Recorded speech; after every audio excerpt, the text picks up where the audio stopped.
মায়ের পেটে যে আমরা বড় হলাম, এখানেও আমাদের তিনটা ক্যাটাগরি, তিনটা ধাপে তিনি আমাদেরকে বানালেন। মায়ের পেটে 9 মাস কি করছিলেন মনে আছে আপনাদের?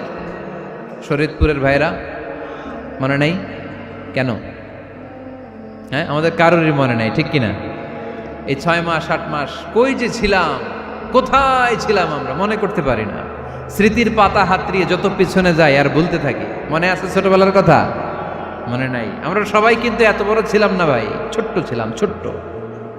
মায়ের জরায়ুর দেয়ালের মধ্যে লেপ্টে ছিলাম। নুতফা, আলাকা, মুদগা, sperm drop, blood clot and the little flash.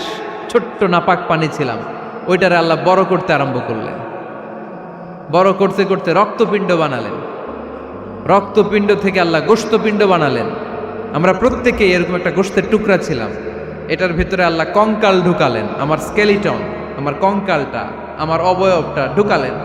তারপরে আবার গোশত দিয়ে প্যাকেট করলেন, তার উপরে আবার চামড়ার প্যাকেট পড়ায় দিলেন। পড়েন সুবহানাল্লাহ। এরপরে 9 মাস পরে এই পৃথিবীর বুকে স্মুথলি আমাকে আসার সুযোগ দিলেন কে? একথাই আল্লাহ সূরা আল মুমিনুনে বললেন, ওয়ালাকাদ খালাকনাল ইনসানা মিন সুলালাতিন মিন তিন সুম্মা জাআলনাহু নুতফাতান ফি ক্বারারিন মাকিন ثم خلقنا النطفة علقة فخلقنا العلقة مضغة فخلقنا المضغة عظاما فكسونا العظام لحما ثم أنشأناه خلقا آخر فتبارك الله أحسن الخالقين। পড়েন আল্লাহু আকবার। আপনারা উঠতেছেন কেন? উঠছেন কে কে দেখি? আপনার চেহারাটা দেখেন আমাকে। ওয়াশরুমে যাওয়ার জন্য অনেক আগ থেকে বসে আছেন বোধহয়, না? আসর থেকে, দুপুর 3টা থেকে। আল্লাহু আকবার, আল্লাহু আকবার। তাহলে দোয়া করে দেই। আর না না না না, ঠিক হবে না, কষ্ট হচ্ছে, আমি বুঝতে পারতেছি। আরো কয়েক মিনিট শুনবেন? পড়েন পড়েন, লিল্লাহে তাকবীর, লিল্লাহে তাকবীর, লিল্লাহে তাকবীর। মায়ের পেটে আমাদেরকে তৈরি করলো কে? আল্লাহ। 10 মাস আমাদেরকে খাবার দিল কে? অক্সিজেন দিল কে? দেখেন, দুনিয়ার কেউ কিন্তু আমার খোঁজ নিতে পারে নাই ভিতরে যে পারছে। ওই গোপন জায়গায় একজন আমার রিজিক দিত। তিনি কে? আমার নাভির সাথে আমার মায়ের জরায়ুর একটা কানেকশন ছিল। ওই একটা লাইন দিয়ে আমাদের সবাইকে আল্লাহ খাবারের ব্যবস্থা করেছেন, পানির ব্যবস্থা করেছেন, বাতাসের ব্যবস্থা করেছেন। দুনিয়ায় আসার সাথে সাথে দুনিয়ার মানুষরা ওই খাবারের লাইনটা কেটে দেয়, ঠিক কিনা? শরীয়তপুরে বোধহয় রেখে দেয়। কি করে? কাটাপ। দেখবেন সিজার করার পরে বাচ্চাদেরকে বের করে কেচি দিয়ে, যারা সিজার করে ডাক্তাররা কি করে? কেটে দেয়। বাচ্চার পা ধরে মাথাটা নিচু করে নিতম্বের মধ্যে থাপ্পড় মারে কয়েকটা, তারপরে বাচ্চা ওয়া ওয়া করে কেঁদে ওঠে, ঠিক কিনা? আমরা আমাদের কানে শুনি ওয়া ওয়া, আসলে সে আল্লাহর কাছে কেঁদে কেঁদে ফরিয়াদ জানায়, বলে আল্লাহ 9 মাস 10 মাস মায়ের পেটের ভেতরে ছিলাম, কেউ তো খোঁজ খবর নিল না। তুমিই তো আমার এই নাভির সাথে মায়ের জরায়ুর একটা লাইন দিয়ে, ওই এক লাইনে খাবার, এক লাইনে পানি, এক লাইনে বাতাস ঢুকিয়েছ। 9টা মাস এই খাবারের লাইন আমার ঠিকঠাক ছিল, আমার টেনশন ছিল না। কিন্তু দুনিয়ার বুকে আসার সাথে সাথেই, এদের সাথে আমার কি শত্রুতা আমি জানি না, আসার সাথে সাথে আমার খাবারের লাইনটা কেটে দিস। আল্লাহ একটা মাত্র খাবারের লাইন ছিল, মানুষগুলো কেটে দিল। আমি এখন কি খাবো? আমি এখন যাব কই? আল্লাহ বলে কাঁদিস না, 8 মাস যেমনি খাওয়াইছি এখনো খাওয়াবো। সুবহানাল্লাহ পড়েন। খাবারের একটা লাইন ছিল, কেটে দিয়েছে। ওই একটার বিপরীতে তোর মায়ের বুকের ভেতরে এখন খাবারের 2টা লাইনের ব্যবস্থা করে দিলাম। খালাকাল ইনসান, তিনি মানুষ বানিয়েছেন, মানুষের যা দরকার তার ব্যবস্থাও করে দিয়েছেন। চিল্লায় বলেন ঠিক কিনা? এজন্য আল্লাহ বললেন, আর রহমানু আল্লামাল কুরআন খালাকাল ইনসানা আল্লামাহুল বায়ান। আমি মেহেরবান, আমি তোমাদের কোরআন শিখিয়েছি, আমি মানুষ তৈরি করেছি, আমি তোমাদেরকে ভাষা শিক্ষা দিয়েছি। সুবহানাল্লাহ পড়েন। আল্লামাহুল বায়ান, আমি তোমাদেরকে বয়ান শিখিয়েছি। এই যে আমরা বয়ান করি, আমাদের যে ভাষা, এই ভাষা কার দান? আমাদের বাংলা ভাষা কার দান? পৃথিবীতে অনেক ভাষা আছে, একটা ভাষার প্রকাশভঙ্গির সাথে আরেকটার মিল নাই। একটার প্রকাশভঙ্গির সাথে আরেকটার মিল নাই। চাইনিজরা চাইনিজ ভাষায় কথা বললে ইংরেজরা কিচ্ছু বুঝে না, ইংরেজরা বললে আরবরা বুঝে না, আরবরা বললে মালায়রা বুঝে না, মারায়রা বললে আফ্রিকানরা বুঝে না। সুবহানাল্লাহ পড়েন। আমি অনেক দিন দেশের বাইরে থাকি, 10 বছরেরও বেশি আমি পড়াশোনা করি, এখনো পিএইচডি করি। তো মিশরে যখন আমি পড়াশোনা করতাম তখন দেখতাম এক এক ভাষায় এক একজন কথা বলে। আমরা বাঙালিরা যদি কোনো কথা বলে হাসাহাসি করি, হেসে হেসে আমরা কুটি কুটি হয়ে যাচ্ছি, মরে যাচ্ছি, কিন্তু ওরা হাসে না, বিদেশিরা, ওরা বুঝে নাই তো। আবার ওরা যখন কথা বলে হাসে, আমরা কিছুই বুঝি না। সুবহানাল্লাহ পড়বেন না? ওইটা বাদ দেন, আমাদের বাংলাদেশে আসেন। আমাদের বাংলাদেশে এক এক জেলার সাথে আরেক জেলার ভাষার ভিন্নতা আছে না নাই? সুবহানাল্লাহ পড়বেন না? ঢাকার ভাষার সাথে ফরিদপুরের ভাষার অমিল, সিলেটের অনেক অমিল, চট্টগ্রামের অমিল আছে না নাই?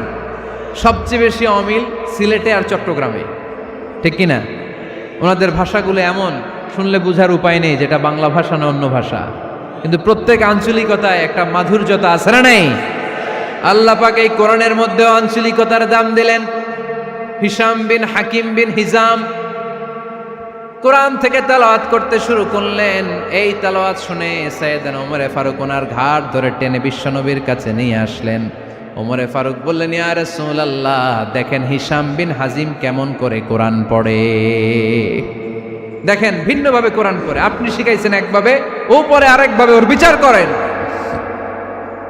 আসলে আরেকভাবে পড়ে নাই, অন্য আঞ্চলিকতায় পড়েছে। যেমন আমরা পড়ি ওয়াদ্দুহা ওয়াল লাইলি ইযা মা ওয়াদ্দাআকা রাব্বুকা ওয়া মা ক্বালা ওয়ালাল আখিরাতু খায়রুল লাকা মিনাল উলা। কিন্তু কোরআনের আরেকটা লাহজা বা আরেকটা পড়ার পদ্ধতি আছে, যেখানে ওনারা পড়ে ওয়াদ্দুহি ওয়াল লাইলি ইযা সাজে মা ওয়াদ্দাআকা রাব্বুকা ওয়া মা ক্বালা। সুবহানাল্লাহ পড়বেন না? হাশিম বিন হিকাম এরকম বাঁকা করে পড়ছিলেন। ওমরে ফারুক এই বাঁকাটা শিখেন না, উনি শিখছিলেন সোজা। ওমরে ফারুক আবার সোজা সাপটা পছন্দ করতেন। সুবহানাল্লাহ পড়েন। বিশ্বনবী বললেন, হিশাম বিন হিজামকে তুমি ছাড়ো। বললেন, হিশাম তুমি কিভাবে পড়েছো? হিশাম বলে, আমি এইভাবে পড়েছি। বিশ্বনবী বললেন, হাকাযা উনজিলাত, এভাবেও নাজিল হয়েছে, সমস্যা নাই। ওমর তুমি কিভাবে পড়েছো? ওমর বললেন, আমি তো এইভাবে শিখেছি। বিশ্বনবী বললেন, এভাবেও নাজিল হয়েছে, সমস্যা নাই। উনজিলাল কুরআনু আলা সাবআতি আহরুফ ফাকরাউ মা তায়াসসারা মিনহু। আরবি ভাষা একটা, কিন্তু এর মধ্যে আঞ্চলিকতা আছে 7টা। এই 7টা আঞ্চলিকতা দিয়ে কোরআন নাজিল করেছে কে? এজন্য আঞ্চলিকতার মর্যাদা আল্লাহ কোরআনেও দিলেন। এজন্য বললেন, আর রহমানু আল্লামাল কোরআন খালাকাল ইনসান আল্লামাহুল বায়ান। আমি মেহেরবান, আমি কোরআন শিখালাম, আমি মানুষ বানালাম, আমি তোমাদেরকে ভাষা শিখালাম। সুবহানাল্লাহ পড়েন। এরপর আল্লাহ বললেন, আশ-শামসু ওয়াল কামারু বিহুসবান ওয়ান নাজমু ওয়াশ-শাজারু ইয়াসজুদান। সুবহানাল্লাহ। আশ-শামসু ওয়াল কামারু বিহুসবান, চাঁদ আর সূর্য আমি তৈরি করেছি তোমাদের হিসাবের জন্য। হিসাব আছে না নাই? কতদিন এক বছর আপনাদের শরীয়তপুরে? হ্যাঁ, 365 দিন। এটা তো সোলার ইয়ারের হিসাব বললেন, মানে সৌর বৎসর। আর চান্দ্র বৎসরে 354 বা 55 দিন। তাহলে এই সূর্য আর চাঁদ, চাঁদ আর সূর্যকে আল্লাহ এই মহাবিশ্বে দিয়েছেন হিসাবের জন্য, ঠিক কিনা? আল্লাহর হাবিব বললেন, সুমু লি রুইয়াতিহি ওয়া আফতিরু লি রুইয়াতিহি। চাঁদ দেখে রোজা রাখো, আবার চাঁদ দেখে রোজা ভাঙো। আমরা রমজান শুরু করি কি দেখে? জোরে বলেন। ঈদ শুরু করি কি দেখে? চাঁদের পালকি চড়ে আসলো সবার ঘরে, চাঁদের পালকি চড়ে আসলো সবার ঘরে, আসলো খুশির ঈদ, বলো ঈদ মুবারক, ঈদ মুবারক, ঈদ মুবারক ঈদ। সবাই পড়েন, বলো ঈদ মুবারক, ঈদ মুবারক, ঈদ মুবারক ঈদ। সুবহানাল্লাহ পড়েন। আশ-শামসু ওয়াল কামারু বিহুসবান। সূর্য চন্দ্রের গায়ে লাগে না, চন্দ্র সূর্যের গায়ে লাগে না। কোনোদিন কি দেখেছেন সূর্য আর চন্দ্র ধাক্কা লাগছে? দিনের ভেতরে রাত ঢুকে গেছে, রাতের ভিতরে দিন ঢুকে গেছে, এরকম কি কখনো হয়েছে? সব কিছু একজনের আইন মানে, চিল্লায় বলতে হবে তিনি কে। এরপরে আল্লাহ বললেন ওয়ান নাজমু ওয়াশ-শাজারু ইয়াসজুদান, আকাশের তারকারাজি আর বৃক্ষমালা একজনকে সিজদা করে, তিনি কে? আকাশের তারাগুলো আল্লাহরে সিজদা করে, কিন্তু আমরা আল্লাহরে সিজদা করতে চাই না।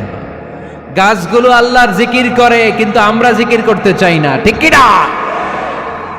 অস্ট্রেলিয়ার সিডনি শহরে একটা জঙ্গল আছে, ওই জঙ্গলে একটা গাছ আছে, গাছ, ওই গাছটা টু দ্য ডাইরেকশন অফ কেবলা, কেবলামুখী হয়ে মানুষের মতো রুকু করে আছে একটা গাছ।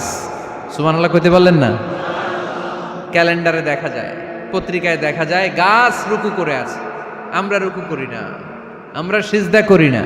কিয়ামতের দিন আল্লাহ বলবে আমার সিজদা দিয়ে দেখা।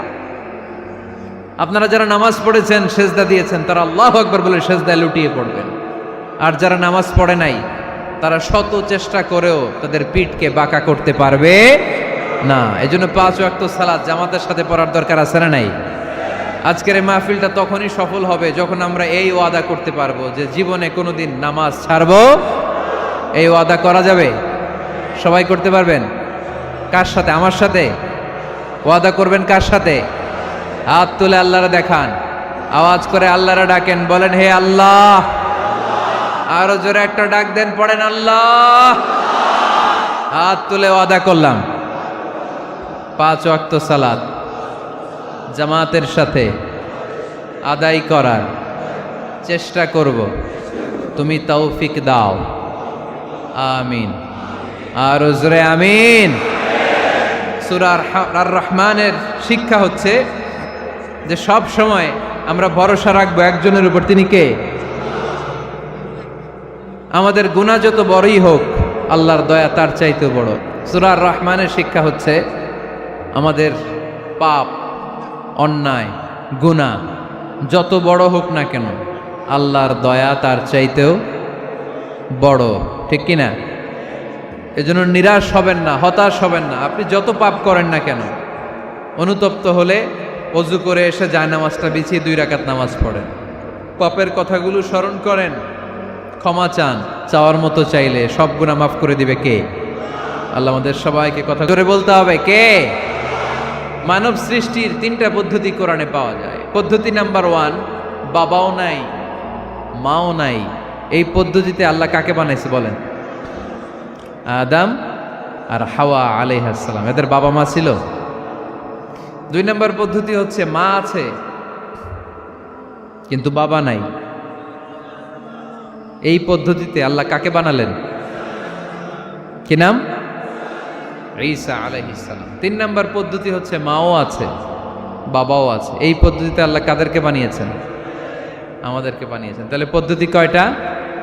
3টা। আদম আলাইহিস সালামকে বানানোর পদ্ধতিও 3টা। প্রথমে আল্লাহ 3 লাজিব এঁটেল মাটি নিলেন, তারপর নিলেন হামাইম মাসনুন কাদামাটি, তারপরে এটারে বানালেন ঠনঠনে শুকনো মাটি। সাইয়েদনা আদম আলাইহিস সালামের অবয়ব তৈরি করলেন 60 হাত লম্বা করে। সাইয়েদনা আদম আলাইহিস সালামকে যখন আল্লাহ বানিয়েছেন, কয় হাত লম্বা? সহিহ বুখারীর বর্ণনা, লাম্মা খালাকাল্লাহু আদামা ওয়া কানা তুলুহু 60 যিরাআন।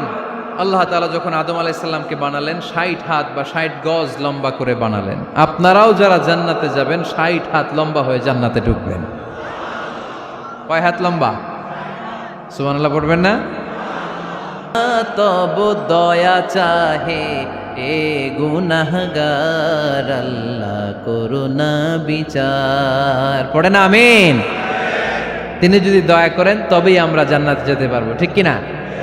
এজন্য আল্লাহ বললেন আর রহমানু আল্লামাল কুরআন খালাকাল ইনসান আল্লামাহুল বায়ান। আমি হলাম রহমান। কাফেররা বলে রহমানকে জানি না, রহমানকে চিনি না। আল্লাহ বলে রহমান রে চিনে না, আমার নাম রহমান, আমি দয়ালু, আমি মেহেরবান, ঠিক কিনা?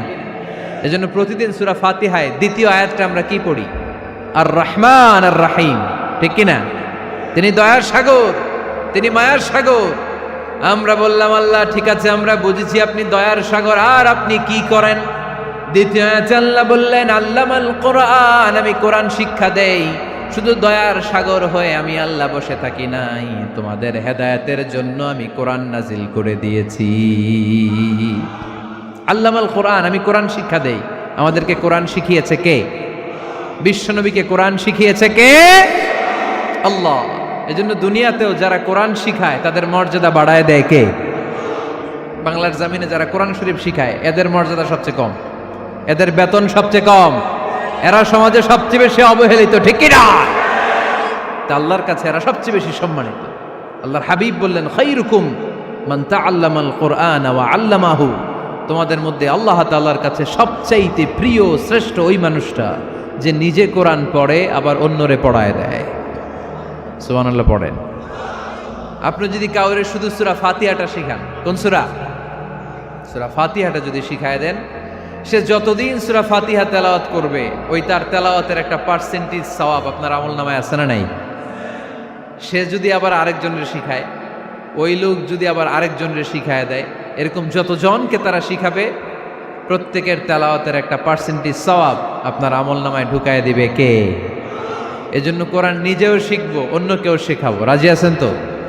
আপনাদের এখানে মসজিদে কোরআন শিক্ষার আসর আছে নাকি? হ্যাঁ, এই যে বাড়ির পাশে যে একটা মসজিদ দেখলাম, কোরআন শিখায়। কিবার শিখায়? প্রতিদিন। কে শিখায়? ইমাম সাহেব। বেতন টেতন দেন তো?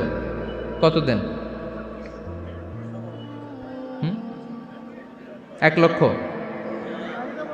মাসে? 5-6 হাজার? বলে কি? এক একটা ইমামের কমসে কম 1 লক্ষ টাকা বেতন হওয়া দরকার, ঠিক কিনা? না খেয়ে না পড়ে অল্পতে তুষ্ট থেকে যারা শুকরিয়া করে এরা আমাদের আইম্মাতুল মাসাজিদ, মসজিদের ইমামরা, মসজিদের মুয়াজ্জিনরা। এক একটা মসজিদের মুয়াজ্জিনের গলা হবে এরকম বিশাল উঁচু, কিয়ামতের ময়দানে সবাই আমরা এর দিকে তাকায় থাকবো, কিরে ভাই তোর গলা উঁচু কেন? সে বলবে আমার এই গলা দিয়ে প্রতিদিন 5 বার আমি আজান দিয়েছি। কিয়ামতের ময়দানে ঠিকই সম্মানিত, দুনিয়ায় আমরা চিনলাম না ওনাদেরকে। এজন্য কোরআন শিক্ষার আসর জন্য আমরা গড়ে তুলি। তালিমুল কোরআন প্রজেক্ট লাগবে, শিশুদের কোরআন শিক্ষার আসর, নারীদের কোরআন শিক্ষার আসর, বয়স্কদের কোরআন শিক্ষার আসর। আমরা কোরআন শিখে মরতে চাই, কোরআন জেনে মরতে চাই। No excuse will be granted that day. সেদিন আল্লাহ কোনো এক্সকিউজ গ্রহণ করবে না। সব পারো, হিন্দি তো ঠিকই কইতে পারো। হিন্দিতে কথা কইতে পারে না ছেলেপেলেরা? হিন্দি সিনেমা এমন দেখা দেখে হিন্দিতে কথা কইতে পারে। তো হিন্দি ভাষা বুঝতে পারলে, শিখতে পারলে আরবি পারলা না কেন? কোনো এক্সকিউজ, ওজর, আপত্তি সেদিন আল্লাহ গ্রহণ করবে না। শরীয়তপুরের ভাইরা, আসুন আমরা কোরআন শিখি, আসুন আমরা কোরআন পড়ি। প্রতিদিন একটা আয়াত হলেও কমপক্ষে আমরা যেন কোরআনের অর্থ পড়ি, বঙ্গানুবাদ পড়ি। রাজি আছেন তো? আপনাদের স্মার্টফোন আছে কার কার হাতে দেখি?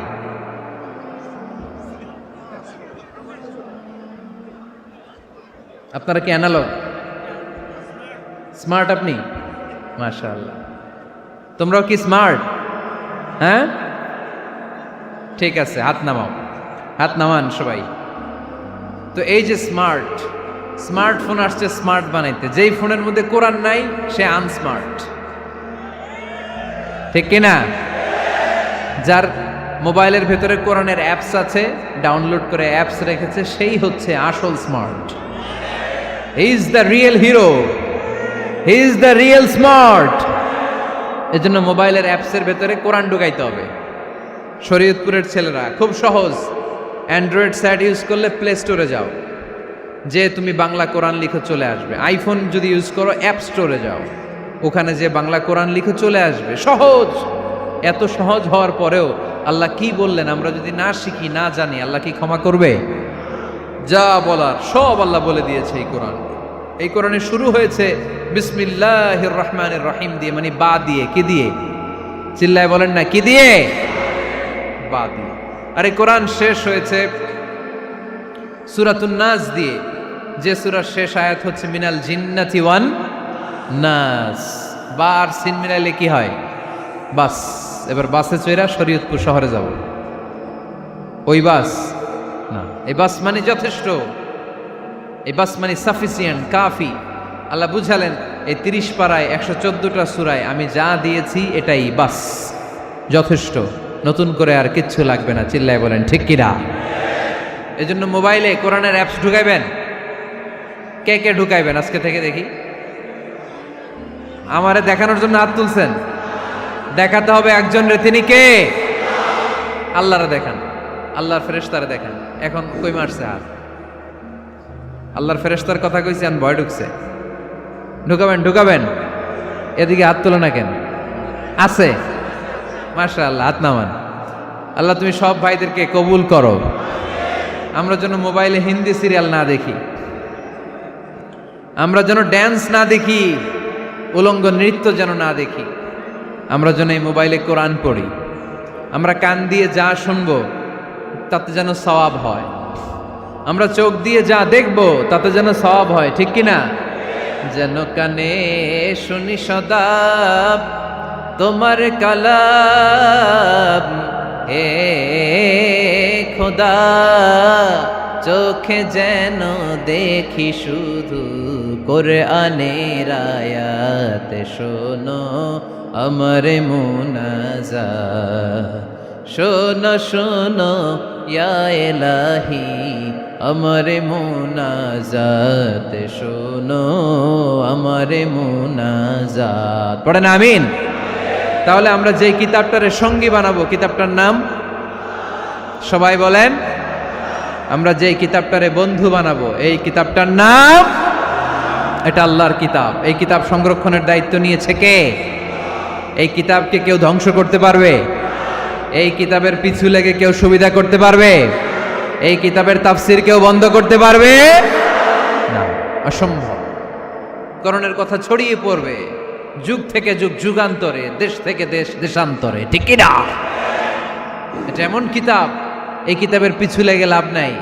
এই কিতাবের বাণী ছড়িয়ে পড়বে গোটা বিশ্বময়। অনেকে অনেক ষড়যন্ত্র করেছে এই কিতাবকে ধ্বংস করে দেওয়ার জন্য। আমাদের এই খোদ ভারতবর্ষে ষড়যন্ত্র হয়েছিল।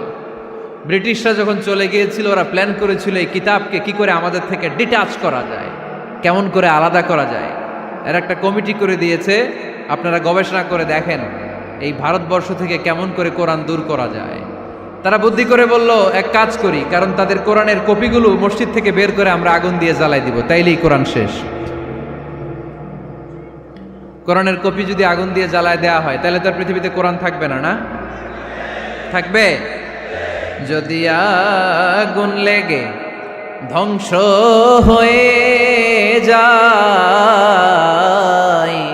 ধ্বংস হয়ে যায়, যদি আগুন লেগে যায়, পুড়ে যায় পৃথিবীর সব বইয়ের দোকান, বিশ্ব থেকে হারাবে না পবিত্র কোরআন, বিশ্ব থেকে হারাবে না পবিত্র কোরআন, ঠিক কি না? পরে দেখলো না রিসার্চে গন্ডগোল আছে, অ্যানালাইসিস ভুল। আবার নতুন কমিটি পাঠালো তারা ইংল্যান্ড থেকে, 33 সদস্য বিশিষ্ট কমিটি। তারা এসে গবেষণা করে দেখলো না, এই কোরআন আগুনে জ্বালাই দিলে কোরআন দূর হবে না। কারণ আমরা ভারতবর্ষের হেফজখানাগুলোতে যে দেখেছি, ছোট্ট বাচ্চারা মাথা দুলিয়ে দুলিয়ে কোরআন পড়ে। কোরআন তারা শুধু কাগজেই লিখে রাখে না, সিনার ভিতরে গেঁথে রাখে। ওই কোরআন মুসলমানদেরকে শিখিয়েছে কে? সে আল্লাহ বললেন, আর রহমানু আল্লামাল কুরআন খালাকাল ইনসান আল্লামাহুল বায়ান। আল্লাহ বললেন আমি মেহেরবান, আমি কোরআন শিখিয়েছি।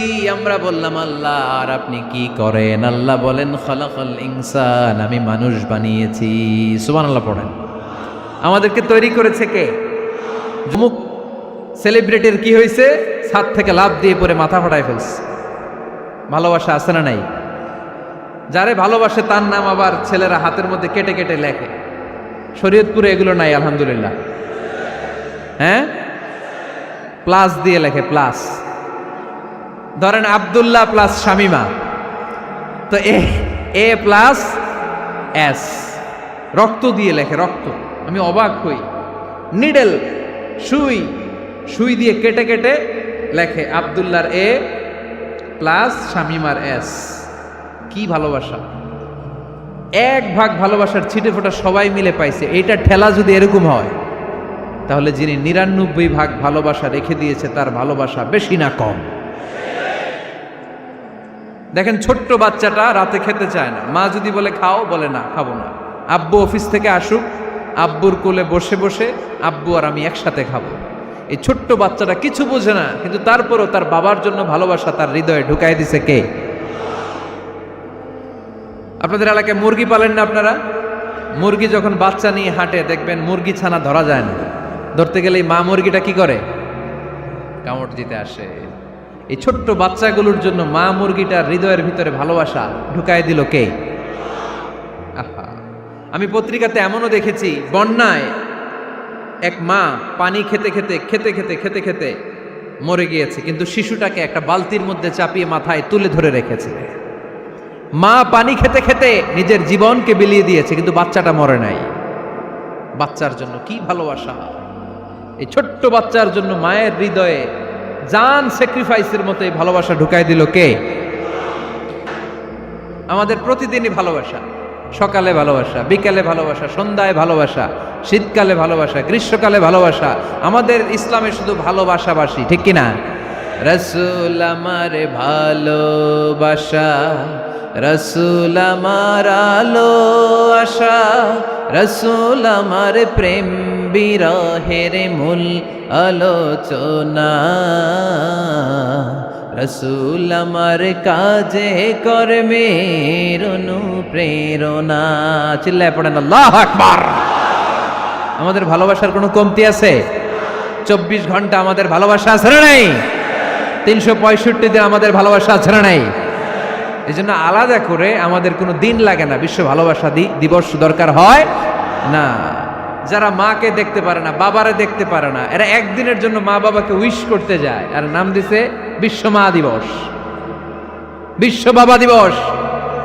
কিছুদিন আগে দেখলাম বিশ্ব ডিম দিবস। কি দিবস? আমি কি মিথ্যা বললাম?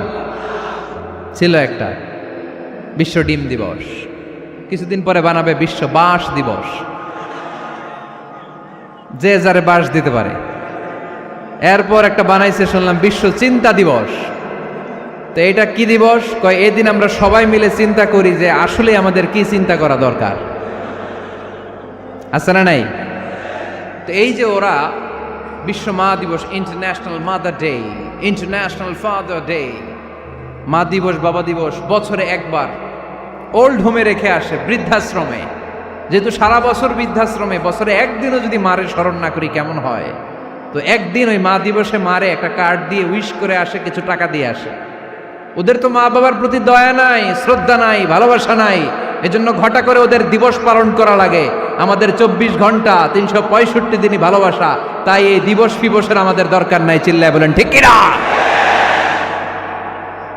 জন্মের পর থেকেই তো আমাদের ভালোবাসা, মৃত্যু পর্যন্ত ভালোবাসা, আমৃত্যু ভালোবাসা। এই জন্য বিশ্ব ভালোবাসা দিবস, এটা ইসলাম কখনো সাপোর্ট করে না। ভালোবাসার কেন্দ্রবিন্দু একজন, চিল্লায় বলতে হবে তিনি কে? 100 টুকরা করে আমাদেরকে দিয়েছেন কয় টুকরা? উনি রেখেছেন কয় টুকরা? দেখেন, এক টুকরা ঠেলায় বিশ্ব ভালোবাসা দিবস আমরা পালন করি। ভালোবাসার গান, ভালোবাসার নাটক, ভালোবাসার ফিল্ম, ভালোবাসার কবিতা, অভাব নাই। কত ভালোবাসার স্টোরি আপনারা জানেন, এত ভালোবাসা। কিন্তু সবাই মিলে ভালোবাসার এক অংশ আমরা ভাগে যোগে পেয়েছি। এক অংশের নমুনা যদি এমন হয়, 99 টুকরা ভালোবাসা যিনি রেখে দিয়েছেন নিজের মধ্যে, তার ভালোবাসা বেশি না কম? চিল্লায় বলেন বেশি না কম? এজন্য আমরা আল্লাহর ভালোবাসার ভিখারি, আমরা আল্লাহ তাআলার রহমতের ভিখারি। আল্লাহর রহমত ছাড়া কেউ কোনোদিন জান্নাতে যেতে পারবে?